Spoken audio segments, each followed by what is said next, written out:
Hello friends, welcome to our YouTube channel Competitive Exams Education Institute. இன்னைக்கு வீடியோவில் நம்ம என்ன பார்க்க போறோம்னா Applied Mechanics பார்ட்ல உள்ள Laws of Mechanics பத்தி தான் பார்க்க போறோம். வாங்க இப்போ நம்ம டாபிக் உள்ள போவோம். Actually what is mechanics? Mechanics is the branch of physics which deals with the study of motion. அதாவது வந்து மெக்கானிக்ஸ்னா இப்போ ஒரு ஆப்ஜெக்ட் இருக்குன்னு வச்சுக்கோங்களேன், அந்த ஆப்ஜெக்டோட ஸ்டேட் ஆஃப் ரெஸ்ட் அல்லது ஸ்டேட் ஆஃப் மோஷன் இதை பற்றி படிக்கக்கூடிய ப்ராசஸை தான் வந்து நம்ம மெக்கானிக்ஸ்னு சொல்லுவோம். ஃபார் எக்ஸாம்பிள் இப்போ ஒரு ஆப்ஜெக்ட் எடுத்துக்கோங்க, அந்த ஆப்ஜெக்டில் வந்து நம்ம ஃபோர்ஸஸ் வந்து அப்ளை பண்ணுறோம். இந்த மாதிரி நம்ம ஆப்ஜெக்டில் வந்து ஃபோர்ஸஸ் வந்து அப்ளை பண்ணும்போது either it results in displacement, அதாவது வந்து அந்த ஆப்ஜெக்ட் வந்து நமக்கு சர்டன் டிஸ்டன்ஸ் வந்து மூவ் ஆகும், ஆர் ஆப்ஜெக்டோட பொசிஷன் வந்து நமக்கு சேஞ்ச் ஆகி கிடைக்கும். ஸோ இந்த மாதிரி உள்ள ப்ராசஸை தான் வந்து நம்ம மெக்கானிக்ஸ்னு சொல்லுவோம். Mechanics is the branch of physics or physical science which deals with the study of motion.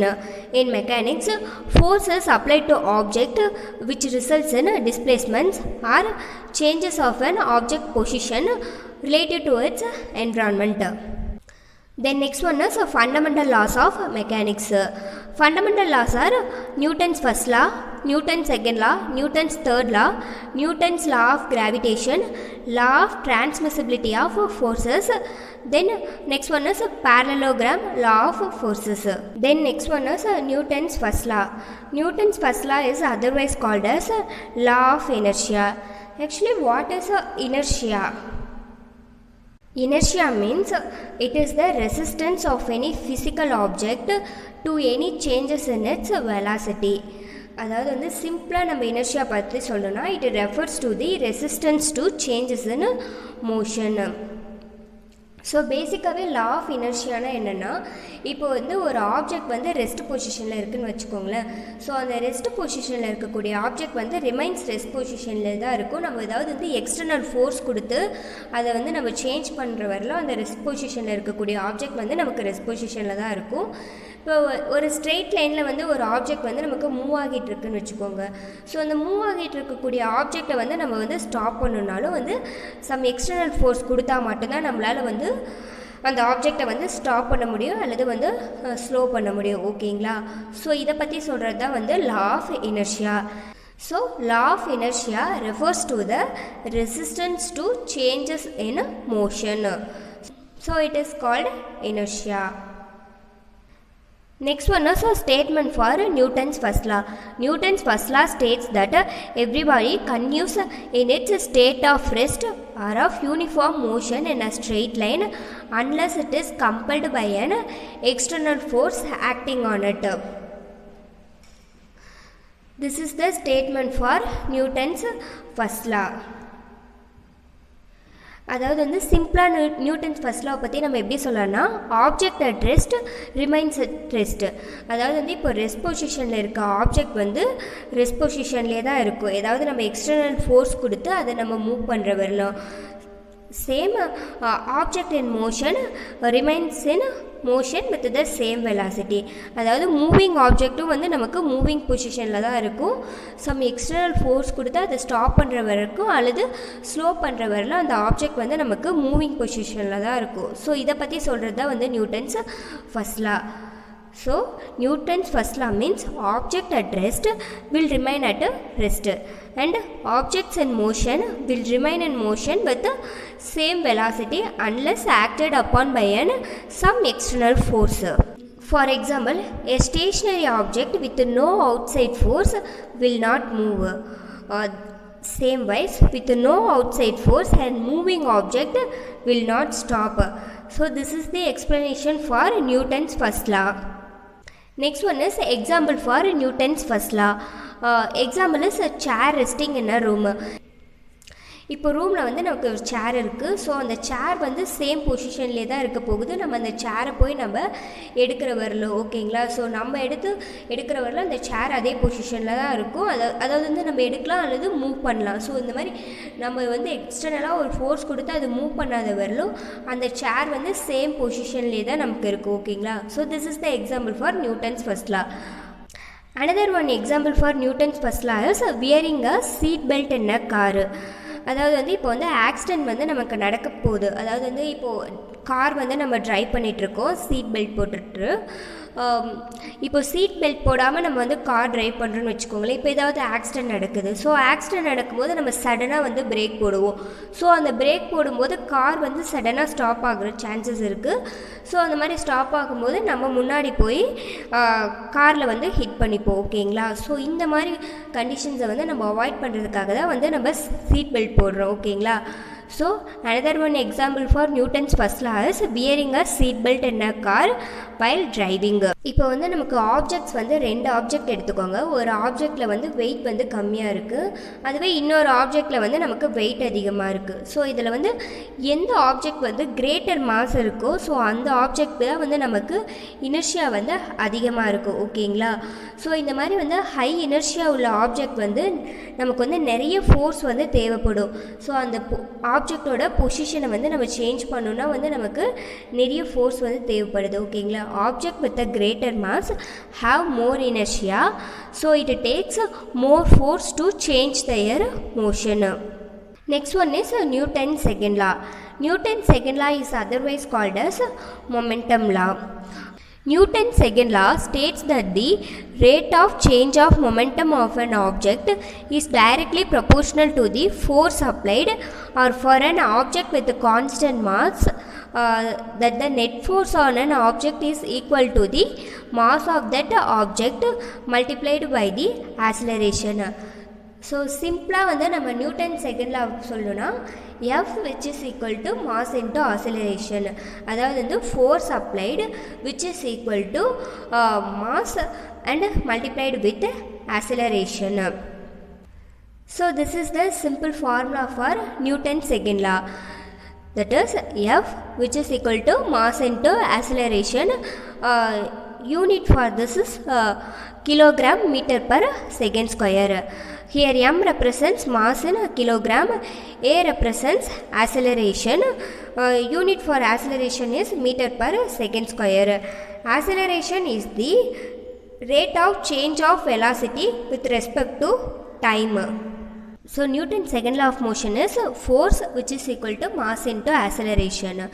So another definition for Newton's second law is the acceleration of an object as produced by a net force is directly proportional to the magnitude of the net force in the same direction and inversely proportional to the mass of the object. So this is the another one statement for Newton's second law. Actually, what is momentum? Momentum is the product of mass and velocity, that is P which is equal to m into v. Here P represents momentum, m represents mass, v represents velocity. Unit for momentum is kilogram meter per second. Momentum is a vector quantity because it has both magnitude and direction, so it is a vector quantity. Riding a bicycle is a good example for Newton's second law of motion. அதாவது வந்து இப்போது நம்ம bicycle வந்து நமக்கு மாசு, so நம்ம லெக்ஸை use பண்ணி பைசைக்கிளை வந்து பெடலிங் பண்ணுவோம். ஓகேங்களா? ஸோ பெடலிங் பண்ணி தான் பெடலிங் ப்ராசஸ் பண்ணால் தான் வந்து பைசைக்கிள் வந்து மூவ் ஆகும். ஸோ இந்த பெடலிங் ப்ராசஸ் வந்து ஃபோர்ஸு. மேஜராக நியூட்டன் செகண்ட் லா வந்து நமக்கு ஃபோர்ஸை டிபெண்ட் பண்ணி தான் இருக்கும். Another one example for Newton's second law. Another one example is pushing a cart. அதாவது வந்து இப்போ சூப்பர் மார்க்கெட்டில் வந்து ஒரு எம்டி கார்ட்டை எடுத்துக்கோங்க. ஸோ அந்த எம்டி கார்ட்டை வந்து நம்ம மூவ் பண்ணுறது நமக்கு ஈஸி. அதுவே வந்து அந்த எம்டி கார்ட்டில் வந்து நம்ம நிறைய திங்ஸ் வாங்கி அந்த கார்ட்டை வந்து ஃபுல்லாக லோட் பண்ணிடுறோம். ஸோ இப்போ வந்து நம்மளால் அந்த எம்டி கார்ட்டை வந்து மூவ் பண்ண அளவுக்கு ஈஸியாக வந்து லோடட் பண்ண வந்து நம்மளால் மூவ் பண்ண முடியாது. So it requires some force to move. ஓகேங்களா? அதாவது வந்து அந்த லோடடு கார்ட்டை வந்து நமக்கு மூவ் பண்ணுறதுக்கு ஃபோர்ஸ் வந்து கொஞ்சம் ஜாஸ்தியாக தேவைப்படும். இன்னொரு எக்ஸாம்பிள் என்ன சொல்லலாம்னா, இப்போ வந்து 2 பர்சன்ஸ் வந்து வாக்கிங் போகிறாங்க. அதில் வந்து ஒரு பர்சன் வந்து வெயிட் அதிகமாக இருக்கார், இன்னொரு பர்சன் வந்து லைட் வெயிட்டாக இருக்கார். ஸோ இந்த 2 பர்சன், அதாவது வந்து வெயிட் அதிகமாக இருக்கக்கூடிய பர்சனும் வெயிட் லோவாக இருக்கக்கூடிய பர்சன், இவங்க 2 பேரோட கம்பேர் பண்ணும்போது லோ வெயிட் இருக்கக்கூடிய பர்சன் தான் வந்து ஈஸியாக நடப்பார். ஓகேங்களா? ஸோ ஃபாஸ்ட்டாக நடக்கக்கூடிய பர்சன் யாருன்னா வந்து லெஸ் வெயிட் உள்ள பர்சன், மோர் வெயிட் இருக்கக்கூடிய பர்சன் வந்து கொஞ்சம் ஸ்லோவாக தான் நடப்பார். ஓகேங்களா? இந்த லெஸ் லெஸ் வெயிட் உடைய பர்சனுக்கு வந்து ஆக்சலரேஷன் வந்து கிரேட்டராக இருக்கும்.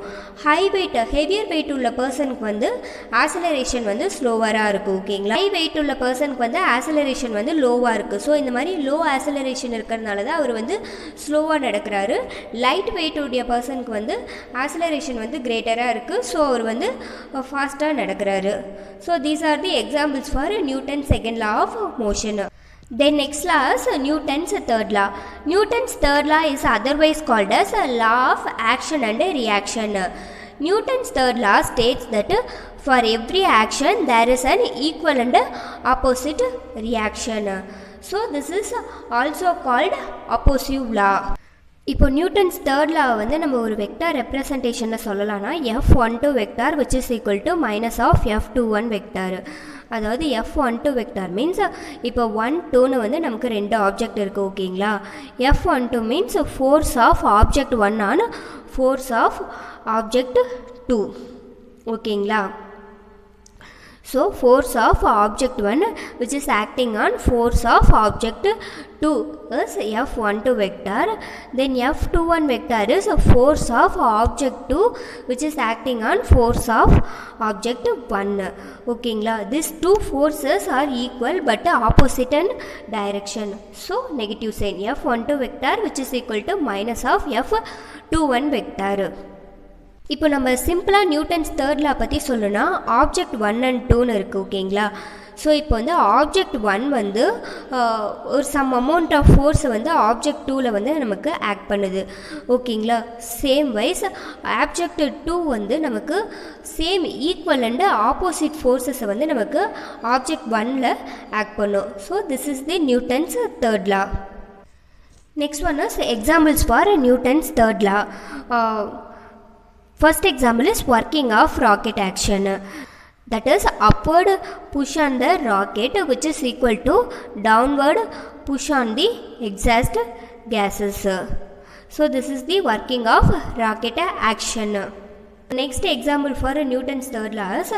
இப்போ வந்து ஒரு பலூன் எடுத்துக்கோங்க. அந்த பலூனில் வந்து நம்ம ஏர் வந்து ஃபில் பண்ணி வச்சுருக்கோம். ஓகேங்களா, இப்போ வந்து அந்த ஏர் வந்து அந்த பலூன்லேருந்து வந்து ஓப்பன் பண்ணி விடுறோம். அதாவது வந்து இப்போ பலூனை வந்து நம்ம ஏர் ஃபில் பண்ணி நாட் போட்டு வச்சுருக்கோன்னு வச்சுக்கலாம்.